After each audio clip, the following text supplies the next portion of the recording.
Here's how he ends the Sermon on the Mount. We're just going to go to the end of the sermon. Jesus said, therefore, everyone who hears these words of mine, so you all came out to the Mount today, and you all heard this sermon I've preached about what life looks like in the kingdom of heaven. Now that you've heard it, everyone who believes these words of mine, and what do you think he wants us to do with his words? Whoever hears these words of mine and believes them. See, some of you grew up in a church like this, where the most important thing was just believe. Don't doubt. Don't have any doubts. Just believe. But that's not what Jesus said.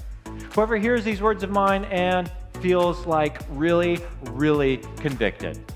Okay, some of you grew up in a church like this. That's the point of church, to walk away feeling like dirt. Okay, how was church? Awesome. I felt like a jerk afterwards. Okay, let's go to the bar. So right, but that's not what he says either. Here's what Jesus said. Whoever hears these words of mine and puts them into practice is like a wise man who built his house on the rock. Do you know that phrase, puts them into practice?